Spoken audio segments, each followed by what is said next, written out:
నమస్తే. ఎన్నో ఆధ్యాత్మిక విషయాలు మెగా9 భక్తి ద్వారా మనం మాట్లాడుకుంటూ ఉన్నాం. అందులో భాగంగానే అయ్యప్ప స్వామికి సంబంధించి కొన్ని ముఖ్యమైన విషయాలు ఈరోజు తెలుసుకోబోతున్నాం. నాతో పాటు ఉన్నారు బ్రహ్మశ్రీ చంద్రమౌళి వెంకటేశ్వర శర్మ గురుస్వామి గారు. తన్నడిగి మరిన్ని విషయాలు తెలుసుకునే ప్రయత్నం చేద్దాం. మనం యాత్రకు వెళ్ళేటప్పుడు ఎన్నో ఇబ్బందులు పడతామనే అపోహ ఉంటుంది. నిజంగా యాత్రలో అన్ని ఇబ్బందులు ఉంటాయా? అసలు అయ్యప్ప మాల ఎవరు ధరించాలి, ఎందుకు ధరించాలి, ధరించిన తర్వాత ఎలాంటి ప్రతిఫలం దక్కుతుంది, ఈ విషయాలన్నీ కూడా వివరిస్తారు. ప్రతి పాయింట్ని నోట్ చేసుకోండి. ఖచ్చితంగా మీరు పాటిస్తే జీవితంలో ఉన్నతమైన స్థానానికి ఎదగలుగుతారు. ఈ విషయాలన్నీ వివరిస్తారు. ఖచ్చితంగా నోట్ చేసుకొని ఫాలో అయ్యే ప్రయత్నం చేయండి. ఎక్కడైనా డౌట్స్ ఉంటే కామెంట్ బాక్స్లో తెలియచేయండి. గురువు గారిని ప్రత్యేకంగా కలవాలి అనుకున్న వారు స్క్రీన్ మీద కనపడే నెంబర్కి కాల్ చేయండి. నమస్కారం గురు. నమస్కారం, శరణమయ్యప్ప. ఇప్పుడు పడి పూజ విశేషాల గురించి అడిగారు. ఇప్పుడు నేను చెప్పాను చూసారా, పడి పూజ. ఇది పడి అంటే మెట్లు, ఇది చేసే పూజ. దీన్ని పడి పూజ అని అంటారు. పడికి తంత్రివరిలు ఏమైనా దోషం కలగకుండా ఆ పడికి అంతా కూడాను బింబ చైతన్యం తగ్గకుండా ఉండడం కోసం చేసే పూజనే పడి పూజ అంటారు. మన ఇళ్లలో చేసేదంతా కూడా శాస్తా ప్రీతి, స్వామివారిని ఆ విగ్రహాన్ని అంతా పెట్టి అభిషేక ఆరాధన చేసే ఒక పూజ. ఇప్పుడు ఎలా సత్యనారాయణ వ్రతం ఎలా చేస్తుంటామో, లేకపోతే రుద్రాభిషేకం ఎలా చేస్తుంటామో అలాంటివి చేసేదాన్ని శాస్త్రప్రీతిగా అంటారు. మన ఇంట్లో పడి వెలిగించడం, దేవాలయాల్లో పడి పూజ చేయడం. ఇప్పుడు చాలామంది పెద్ద పెద్ద మెట్లు వేసేస్తుంటారు, అది పడి పూజ. ఇప్పుడు శబరిమల లాంటి దేవాలయాలు ప్రతి చోట వచ్చేస్తుంది కాబట్టి ప్రతి దేవాలయంలోనూ ఈ పడి ఉంటుంది కాబట్టి ఈ పడి పూజ ఆ దేవాలయాలంతా కూడా ఆ దేవాలయ అర్చకుల ద్వారా జరిపించడం అన్ని పడి పూజ అని అంటారు. శరణమయ్యప్ప. ఏ విధంగా చేయాలి ఈ పూజ? రకరకాలుగా చేస్తూ ఉంటారు.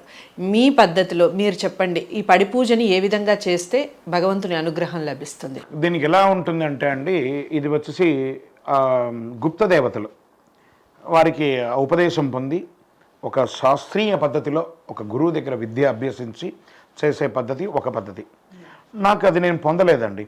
మీ మనసులో ఏ దేవత ఉన్నారో ఆ 18 దేవతలు వారిని ఆవాహన చేసుకొని చేయండి.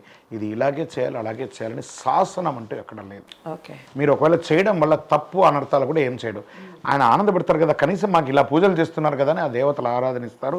తంత్ర పద్ధతిలో చేయొచ్చు, మంత్ర పద్ధతిలో చేయొచ్చు, లౌకికంగా చేయొచ్చు. ఎటు చేసినా ఆరాధన చేసే విధానంలో భక్తి మాత్రమే ఉంటుంది కాబట్టి భక్తితో చేయండి చాలు. శరణమయ్యప్ప. అయ్యప్ప స్వాములకి సంబంధించి గురుస్వాముల దగ్గర ఎలాంటి నియమాలు ఉండాలి? అసలు మాల వేసుకోవాలంటే ఉండాల్సినటువంటి అర్హతలు ఏంటి? గురుస్వాములకి ఉండవలసినటువంటి అర్హతలు ఏంటి, లేదా మాల వేసుకునే వాళ్ళకి అర్హతలు ఏమిటంటే, మాల వేసుకునే వాళ్ళకి అర్హతలు అంతా కూడా చెప్పేస్తాను. ఫస్ట్ ప్రశ్న అదే చెప్పాను, ఎలా వేసుకోవాలి ఏం చేయాలని. ఇక్కడ వచ్చేటప్పటికి మనం ఇప్పుడు 10th క్లాస్ పాస్ అయ్యాము అని అంటేనే ఇంటర్మీడియట్లో ఆలోచిస్తారు. ఇంటర్మీడియట్ పాస్ అవుతామంటే గురువులు డిగ్రీ అలౌ చేస్తారు. పీజీ చేసినా పిహెచ్డీ అన్నీ చేసినాం, పాస్ అవ్వాలి. నేను 30 సార్లు వెళ్ళానండి, ఆ స్తోత్రం చెప్పండి. మాకు తెలియదండి, నాకు చదువు రాదండి. ఏంటండి 30 సంవత్సరాలు వెళ్ళారు, 48 రోజులు ఉదయం సాయంత్రం ఒకసారి ఊహించుకొని ఎంతనో, సుమారుగా 1600-1700 సార్లు చెప్పుంటారు. అన్నిసార్లు చెప్తే నోటికి రాదా? వచ్చేస్తుంది. లేదా వింటూ ఉంటే కూడా వచ్చేస్తుంది. ఒక సినిమా పాట హమ్ చేస్తే ధనధనని పాడేస్తాం, ఇంకోటి చెప్పేస్తే వచ్చేస్తుంది, ఇంకోటి చేస్తే వచ్చేస్తుంది. రాదా అండి? వస్తుంది. ప్రయత్నం చేయాలి. ఒక గురుస్వామిగా ఉన్నవారు ఏం చేయాలంటే ఫస్ట్ తన శిష్యుణ్ణి క్షేమంగా ఇంటి నుంచి తీసుకొచ్చి వదిలేంత నాలెడ్జ్ ఉండాలి. ఫస్ట్ తనకి ఈ యొక్క అయ్యప్ప దీక్ష పట్ల సంపూర్ణమైనటువంటి అవగాహన ఉండాలి. తన శిష్యుడు తన కొడుకుకి సమానం. వాళ్ళు అడిగే ప్రతి ప్రశ్నకు ఆ గురువు గారు సమాధానం చెప్పగలిగిన వాళ్ళుగా ఉండాలి, లేదా తెలిసిన వారి చేత చెప్పించుకోవాలి ఉండాలి, లేదా ఇలాంటి మాధ్యమాల ద్వారా ఇది చూడండి తెలుసుకోండి చెప్పగలిగే జ్ఞానమైనా ఉండాలి. ఫస్ట్ అప్పటి వరకు లేని అహం మాల వేసుకోగానే రాకూడదు. గురువు అనగానే ఏదో గొప్ప పెద్ద కొమ్ము వచ్చినట్టు కాదు. శబరిమలలో ఏ కొమ్ము ఉన్న వాళ్ళని కూడా అక్కడ చూడరు. క్యూలో రావాల్సిందే, 48 అవర్స్ నిలబడాల్సిందే. నేను 30 సార్లు పోయాను, 50 సార్లు పోయానంటే అక్కడ లేనే లేదు. సమానం అక్కడ. ఒకే ఒక లక్ష్యం శబరిమామల, ఒకే ఒక మోహం దివ్య దర్శనం, ఒకే ఒక మార్గం పదునెటాంబడి, ఒకే ఒక మంత్రం శరణమయ్యప్ప. ఈ మంత్రం చెప్పుకుంటూ పోవాల్సింది. అది కన్యస్వామిగా ఉండండి, గురుస్వామిగా ఉండండి, అలా వెళ్ళాలి. మరి ఈ 48 రోజులు తన శిష్యుడికి బోధించదగ్గ విషయాలు ఏమైనా ఉన్నాయంటే ఆ గురుస్వామికి ఫస్ట్ స్వామివారి 108 అష్టోత్తరం రావాలి. ఫస్ట్ శరణఘోష నోటికి రావాలి, గణపతి అష్టోత్తరం రావాలి, కుమారస్వామి అష్టోత్తరం రావాలి, అయ్యప్ప స్వామి వారి అష్టోత్తరం నోటికి రావాలి. లేదా పుస్తకం పెట్టుకొని తప్పు లేకుండా చదవాలి. లోకవీరం మహాపూజ్యం అనే ఒక శ్లోకం 18 శ్లోకాలు ఉంటాయి చూసారా, అవి రావాలి. తన భక్తులు తన దగ్గరికి మాల వేసుకోవడానికి వస్తే ఆ మాలాధారణ మంత్రం రావాలి, ఇరుముడి కట్టేటప్పుడు ఒక మంత్రం రావాలి, మాల విసర్జన మంత్రం రావాలి. ఇవన్నీ వచ్చే తీరాలి, నో కాంప్రమైజ్. నాకు రాదండి అంటే మీరు ఒక సీనియర్ స్వామిగా ఉండండి, మీ బ్యాచ్లో ఎవరైనా చదువుకున్న స్వామి ఎవరైనా ఉంటే వారి చేత మంత్రం చెప్పియండి, మీరు మాలధారణ అలాంటివి చేయండి. కానీ రాదు అని తప్పించుకొని తిరగండి. మీరు రాకపోతే your not a Guruswami, your senior Swami అంతే. గురుస్వామి అర్హత కావాలంటే have to know all this. ఖచ్చితంగా ఇవన్నీ వచ్చే తీరాలి. ఇన్ని రోజులు రాలేదు, నేర్చుకోలేదు, వదిలేద్దాం. ఇక మీదటైనా ప్రయత్నం చేయండి. యూట్యూబ్స్ వచ్చాయి, గూగుల్ వచ్చింది, పుస్తకాలు వచ్చాయి, అన్నీ వచ్చాయి. నేర్చుకొని మాత్రమే చేయండి. ఒకవేళ నేర్చుకునే ఓపిక కూడా లేదా, డోంట్ సే ఐఎమ్ గురుస్వామి. శరణమయ్యప్ప. గురువుగారు, ఈ మాలధారణలో అయ్యప్ప స్వాములకి సంబంధించి మనం ఎక్కువగా అసలు దానికి సంబంధించి ఎటువంటి ఐడియా లేని వాళ్ళు, ఎటువంటి విషయం తెలియని వాళ్ళు కూడా ఎక్కువగా చూసే విషయం ఏమిటంటే అన్నదానాలు. సో ఈ అన్నదానాలకి సంబంధించి రకరకాలుగా చెప్తూ ఉంటారు. ఎవరి స్తోమత కొద్ది వాళ్ళు చేయాలి అని, అప్పులు చేయకూడదు అని, ఇలా రకరకాలుగా చెప్తూ ఉంటారు. అసలు అన్నదానం ఏ విధంగా చేయాలి, ఎవరు ఎక్కువగా దీంట్లో పార్టిసిపేట్ అవ్వాలి? అన్నదాన ప్రభువే శరణమయ్యప్ప, ఆర్యంగావు అయ్యావే శరణమయ్యప్ప. అన్నం పెట్టే ప్రతి భక్తులు కూడా సాక్షాత్ ఆ పరమేశ్వరుని స్వరూపం. అన్నం స్వీకరించే ప్రతి ఒక్కళ్ళు కూడా ఆ పరమేశ్వరి యొక్క స్వరూపమే. కాబట్టి అన్నం ఎవరికి పెడితే ఆకలి ఉన్న వాళ్ళకి అన్నం పెట్టాలి, కడుపు నిండుగా ఉన్న వాళ్ళకి అన్నం పెట్టకూడదు. ఫస్ట్ బాగా గుర్తుపెట్టుకోండి. మీకు నాకు ఇంట్లో భోజనం ఉందండి, అది లేని వాళ్ళు చాలామంది ఉన్నారు, వాళ్ళని గుర్తించండి, వాళ్ళకి పెట్టండి. ఒకటి, ఇంట్లో అవకాశం లేదు, అంటుముట్టైన వాళ్ళు ఉంటారు, దేవాలయం దగ్గరలో ఉన్నటువంటి దేవాలయంలో భిక్ష పెడుతుంటారు, కాబట్టి అక్కడ పోయి భిక్ష చేయండి. నేను అన్నదానం చేసే ప్రతి ఒక్కరికి కూడా ఒక చిన్న రిక్వెస్ట్ అడుగుతున్నాను.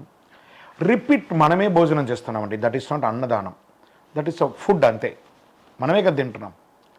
అన్నదానం అంటే మన పక్క గల్లీలో, మన రోడ్డు మీద భిక్షం ఎత్తుకుంటూ, లేదా వికలాంగులుగా ఉంటారు, లేదా అనాథలు ఉంటారు చూసారా, మన యొక్క దేవాలయం పేరు నుంచి చక్కగా వాళ్ళకి పోయి మాల వేసుకున్న ప్రతి ఒక్కళ్ళు వాళ్ళకి ఫుడ్ ఇవ్వండి. నిజంగా నాభి నుంచి ఆశీర్వాదం చేస్తారు. ఆహా, 3 రోజులైంది స్వామి నేను తినక ఇచ్చినాను చూసారా, అది అన్నదానం. ఇంకా ఉంది అన్నదానం, ఇదొక పద్ధతి. ఇంకా రెగ్యులర్ అన్నదానం ఉంటారు, రెగ్యులర్గా దేవాలయంలో అన్నదానం ఉంటారు. కొంతమంది చక్కగా ఎంతోమంది మహానుభావులు దాతలుగా వస్తారు, వాళ్ళు ఇస్తూ ఉంటారు. వారు కూడా పక్కన దేవాలయాలు, వాళ్ళ ఇంట్లో పూజ చేసుకోలేని వాళ్ళందరూ కూడా దేవాలయంలో అన్నదానం ఉంటుంది కాబట్టి అక్కడ పూజ చేసుకొని అన్నదానం చేస్తారు. అదొక పద్ధతి ఉంటుంది. అదొకటి. వాళ్ళ ఇంట్లో చిన్న ఇల్లుగా ఉంటుంది, ఇంతమంది వచ్చిన పార్కింగ్ ప్రాబ్లం ఉంటుంది, వంట ప్రాబ్లం ఉంటుంది, కూర్చోవడానికి ప్రాబ్లం ఉంటుంది. కాబట్టి దేవాలయంలో అద్భుతంగా అక్కడ దేవాలయానికి ఒక ఫండ్ ఉంటుంది, ఆ ఫండ్ కట్టేస్తే చక్కగా అక్కడ గిన్నెలు పాత్రలు అన్నీ ఉంటాయి, పూజారాధన ఉంటుంది. అలా చేసుకోవడం ఒక పద్ధతి. తర్వాత ఈ ఫుడ్ ప్యాకెట్స్ తయారు చేయించడం, పేదవాళ్ళకి అందరికీ పెట్టేది ఒక పద్ధతి. తర్వాత ఈ అన్నదాన సమయంలో కూడా సేవా కార్యక్రమం ఉంటుంది. ఇప్పుడు చాలామంది సపోజ్ ఒక ఎంప్లాయ్ ఉన్నారు, అండ్ ఇంటికి వాళ్ళ ఇల్లు దూరంగా ఉంటుంది, దగ్గరలో దేవాలయం ఉంటుంది, ఎంప్లాయీస్ కానీ లేదా బాటసారులు, అయ్యప్ప దీక్షలో ఉన్న వాళ్ళు కూడా వ్యాపార నిమిత్తం అటు ఇటు వెళ్తూ వస్తూ ఉంటారు. వాళ్ళ ఇంటికి వెళ్ళరు, ఏదో పొద్దున బయలుదేరేస్తారు, ఏ రాత్రికో ఇంటికి చేరుకుంటారు అనుకుందాం. ఈ మధ్య మార్గంలో ఉన్నటువంటి ఏదో ఒక దేవాలయం అన్నదానం ఉంటుంది కాబట్టి వాళ్ళు కూడా భిక్ష పెట్టాలి, అలాంటి వాళ్ళకి భిక్ష పెట్టాలి. ఇది ఒక పద్ధతి అయిపోయింది.